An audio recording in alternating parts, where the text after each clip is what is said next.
जथाय आफादनिफ्राय लोगोसे मोनद' नखर आफादनि बिबानगिरि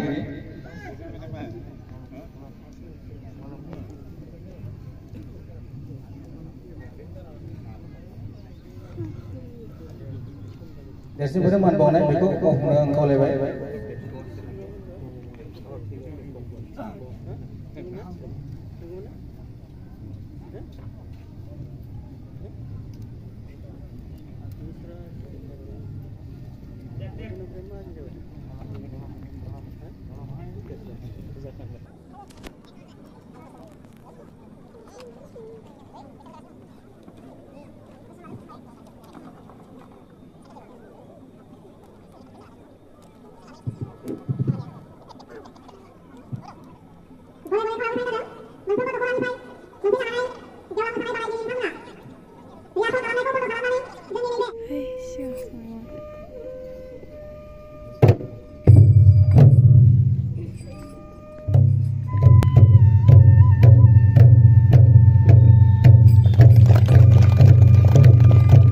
साबायखर थाबाय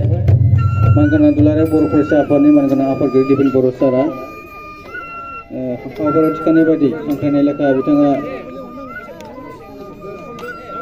दिनैनि बे बैसागु बादायनाय हाबाफारिखौ खुंनानै होबाय आरो बे हाबाफारियाव जयै मोसानानै खालामबाय दैदेनगिरि बिथांमोनखौबो खावलायनाय जायो दसेबाबो गिदिंनानै फैनो हायो नामा नैबे मोसानायाव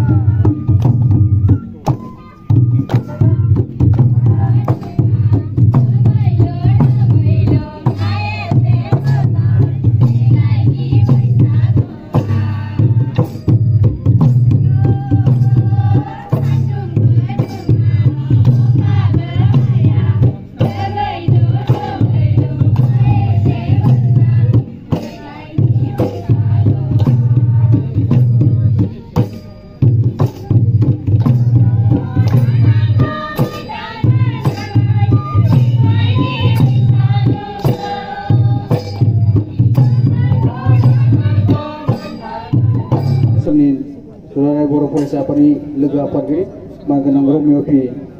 नार्जारि सारखौ गावनि सिनायथिखौ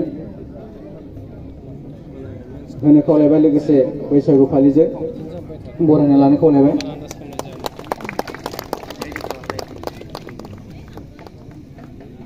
আমাৰ এই সকাম পৰীক্ষা যে সম্বন্ধ আছে সেই সম্বন্ধটো আমি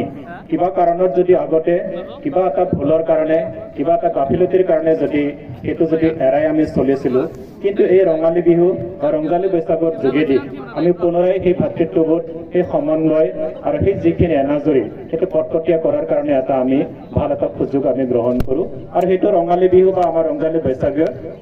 মানে প্ৰত্যেক বছৰত সেইটোকে আমাক আনি দিছে আৰু সেইটো কাৰণে আমি এই ৰঙালী বৈশাখ বা ৰঙালী বিহুটো কেৱল আমি উৎসৱ বুলিয়ে নহয় কেৱল এইটো নাচ গানৰ মাজেদি আমি পাৰ কৰিবলৈ বিচৰা নাই ই আমাৰ বৃহত্তৰ অসমীয়া জাতি বৃহত্তৰ বড়ো জাতিৰ ই ইয়াতে আমাৰ জাতীয় জীৱনৰ লগত সদায় লগত আছে গতিকে সেই কথাটো আমি স্বীকাৰ কৰিব লাগিব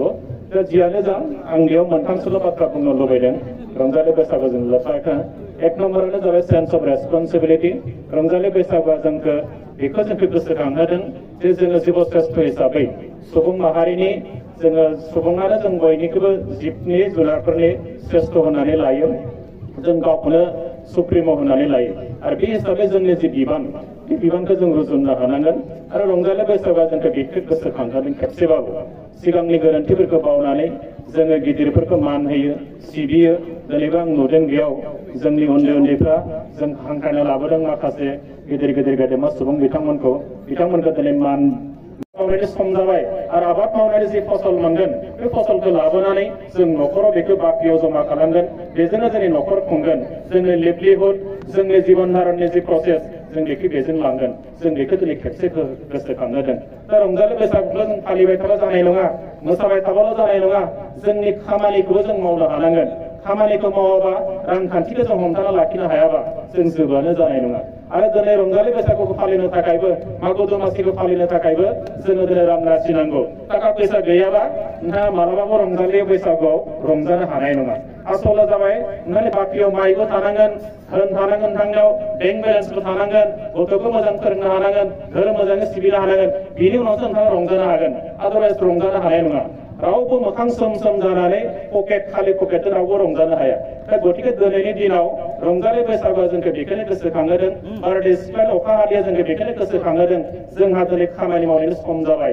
जों खामानिखौ मावफिननांसिगोन आरो जोंनि न'खर खुंनायाव जिखिनि जोंनो फसल नांगौ जिखिनि आबाद नांगौ जोंहा बेखौ समजोंनो जों खारफानो हानांगोन दिनै जोंखौ बेखौ गोसोखांहोदों दा दानाय लुनायाव जोंहा जि बिबान दंमोन बेखौ जों खालामनांगोन दिपेन बर'आ दानिसो सिगाङावसो बुंदों बिथाङा जे गामसा होनाय जादों नैबे फिथा होनायाव जोबोद गुसुं जादों बिथाङा बुंदों बेखौनो सुरातनिफ्रायसो लाबोदों बेंगालुरुनिफ्राय गतिके बिथाङा मोनसे खोथा होदों आंखौ फोसावनो होदों बेयाव फैगौ बोसोर नोंथांमोना सानजा उदालगुरि जथाय आफादा बैसागु खुंगोन आरो बे बैसागु खुंनायाव जेसेबांखि नोंथांमोना नैबे गामसाखौ नांगौ बिथाङा दान होगोन होननानै बुंदों गोबारैनो आखाइ खबनानै बिथांखौ बरायनांगौ जिखिनि गामसा नांगौ बिथाङा होगोन जादों आंनाव सोंदों बेसेबांसो थांगोन आं उनाव 40,000सो थांगोन जोबोद आं होगोन जादों जोबोद मोजां आरो खेबसे आखाइ खबना होनांगौ बिथांनि थाखाय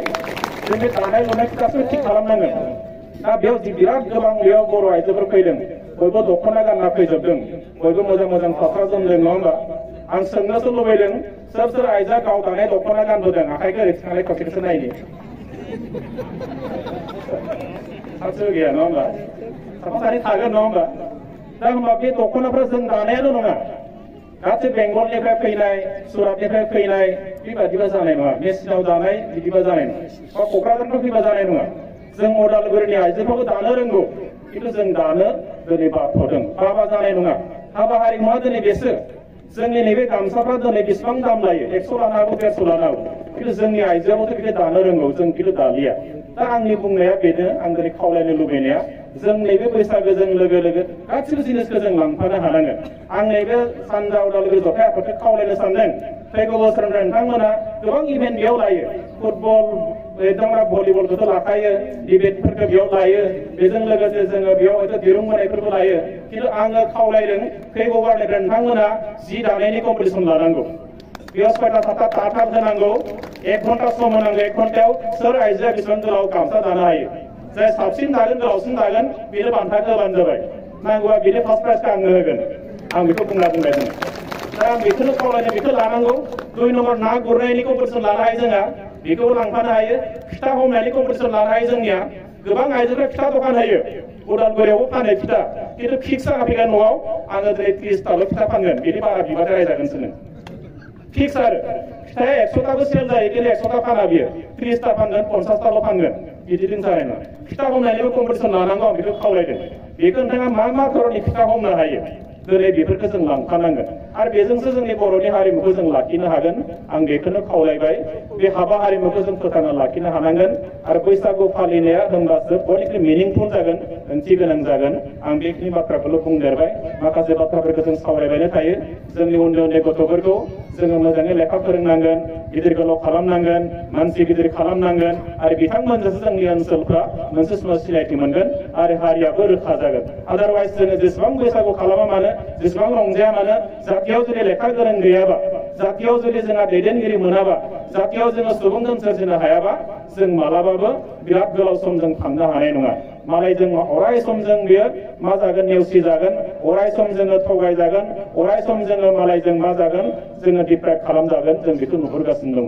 दा बेखायनो आं बेखौल' खावलायबाय जोंनि उन्दै उन्दै गथ' गथायखौ जाहाथे जोङो मोजां शिक्षा होनो हायो मोजां सोलोंथाइ होनो हायो बिनि थाखाय साफ्रोमबो बिमा बिफाखौ आं खावलायबाय आरो धोरोम सिबिनायनि बेलायाव जों अराय सम बर' हारियासो सांग्रां थेवबो आं बेखौल' खावलायदों जोङो बिमा बिफायाल' धोरोमाव मुखुब थाबा जानाय नङा उन्दै उन्दै गथ'फोरखौ हायोबा थानसालियाव लांफानांगौ धोरोमनि गियानखौ होनांगौ नैतिक गियानखौ होनांगौ आरो भगबाना मा जिनिस पापा मा जिनिस पुण्यआ मा जिनिस बे बाथ्राखौ उन्दै उन्दै गथ'फोरनि ब्रेनाव सोना होनो हायाबा बे गिदिर गोलाव जानायनि उनाव बियो मोनसे समाव गाज्रि जाहैनायनि माखासे चान्स थायो दा बेखायनो आं बेखौल' खावलायबाय धोरोमावबो थिग थानांगोन शिक्षायावबो थिग थानांगोन आरो जोंनि रायजो जानायाव अराय सम जोंनि जि आब्रुथि जों बेखौ मेनटेन खालामबोदों आरो बेखौ मेनटेन खालामबाय थानांगोन आरो जोंनि नैबे बुहुमाव जों दिनै नायदों बर' हारिया सा सानजा भारताव सुबुं सानखौ बयनिख्रुइ बांसिन जोङो आरो बे हिसाबैनो जोङो ट्राइबेल हिसाबै दिनै बयनिख्रुइबो जोंखौ कनसियास होननानै बुङो मालायफ्रा बयनिख्रुइ सांग्रां होननानै बुङो बयनिख्रुइ आब्रुथि होननानै बुङो खिन्थु नाथाय सम सम जों बर'नि थाखाय जों मालाबा नुयो जोंनि आब्रुथिफोरखौ जोङो सोदोमस्रिफोरखौ जों मालाबा सिफायनायबो नुयो दा बेखायनो आं खावलायदों मालाया जेरैबायदि बाख्नायो जों एकदम नंगौ थाराव बेबादिनो जानो थाखाय जों नाजानो नांगोन आं बेखौल' खावलायबाय जोबनायाव सानजा उदालगुरि जथाइ आफादा दिनै नोंथांमोननि बे हाबाफारियाव लिंना लाबोनानै फंनैसो बुंनायनि जि खाबु होबाय नोंथांमोन बयजोंबो बे रंजानायाव बाहागो लाफैनायनि जि थाखाय खाबु होबाय आं बेनि थाखाय जथाइ आफादनिसिम रोजा रोजा साबायखर बावबाय आरो जोबनायाव बयनिसिमबो खेबसेयावनो आंनि मोजां मोननाय गाहाम हामलायनाय बेखौ बावनानै आंनि सुंद' बिबुंथि बेखिनियावनो फोजोबबाय गोजोन्थों।